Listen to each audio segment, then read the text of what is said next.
Hari ini juga aku mau ngasih kesempatan lagi nih, aku bacain lagi ya pertanyaan dari jamaah yang ada di rumah. Alhamdulillah nih sudah disiapkan nih ya. Kita sambungkan lagi, langsung aja yuk kita masuk ke segmen Tanya Dong Ustadz. Kami semua tanya dong Ustadz. Sudah megang handphone berarti kita sambungkan. Alhamdulillah sudah tersambung lagi. Aku buka lagi ya, postingan buah manis di tengah ujian. Hampir di tengah hujan tadi bacanya tuh. Dari Tai Cisti. Assalamualaikum warahmatullahi wabarakatuh Pak Ustadz. Bagaimana caranya agar kita bisa melewati dan menjalani ujian ini dengan ikhlas? Apakah ujian Allah terhadap hambanya itu tidak ada batasannya? Amalan apa agar bisa menjalani ujian ini dengan ikhlas tanpa beban? Dan langkah-langkah apa saja agar bisa istiqomah dalam menjalankan perintah Allah, baik yang wajib maupun yang sunnah? Mohon bimbingan dan saran terbaik dari Pak Ustadz. Terima kasih. Wassalamualaikum warahmatullahi wabarakatuh. Baik, jamaah akan dijawab melalui tausiah oleh guru kita Ustadz Abi Maki. Abi mohon penjelasannya. Bismillah, izin Ustadz. Allah barik fiik Ustadz. Hayyakumullah. Subhanallah, ketika sedang mendapatkan ujian seperti ini, apa yang harus terjadi dan hal apa yang harus dikuatkan dan bagaimana agar bisa istiqomah. Sungguh banyak tahapan-tahapan. Sudah disampaikan oleh guru-guru kita yang mulia, Ustadz Nur Maulana, Ustadz Syam, kata-kata indah bagaimana tahapan-tahapannya. Tapi ingat, sebagai mukminin, mukminat yang namanya ujian ini tiap hari akan selalu datang. Maka apa yang harus dipahamkan dan dilaksanakan olai kita? Usikum wa iyaya nafsi bitaqwallah.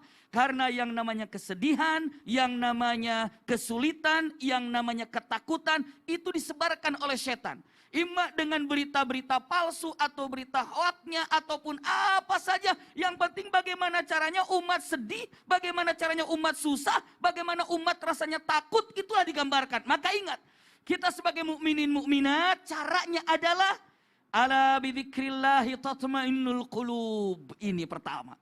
Zikir kepada Allah Subhanahu wa taala, terus berhubungan dengan Allah Subhanahu wa taala, ini jalan yang sangat luar biasa sehingga ancaman dari Allah Subhanahu wa taala, faman a'rada an dzikri fa inna lahu ma'isyatan dongka. Ingat ini, dongka sempit.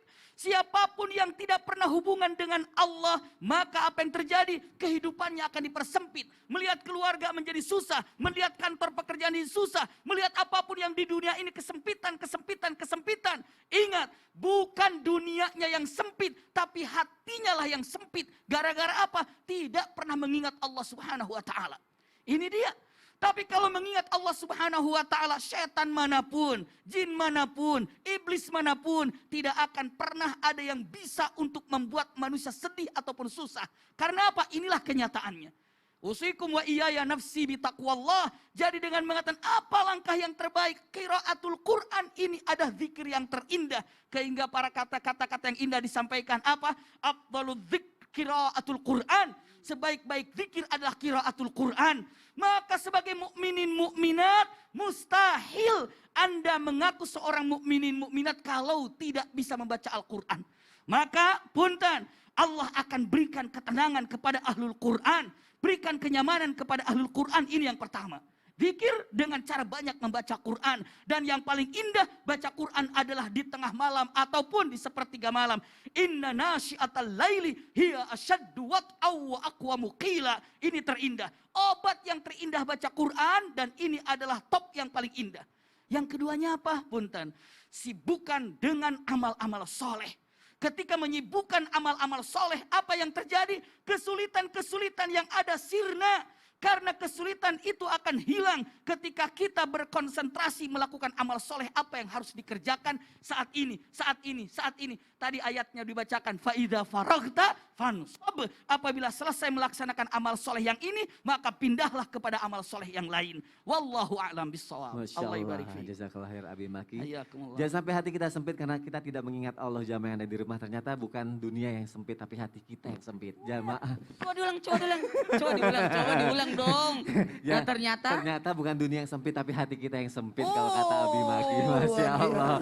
Jamaah jangan kemana-mana ya. Setelah ini aku mau ngebacain lagi pertanyaan yang udah masuk ke media sosial. Islam itu indah. Tetap di Islam itu indah. Nggak lama kok. Jamaah oh jamaah. Alhamdulillah. Subhanallah.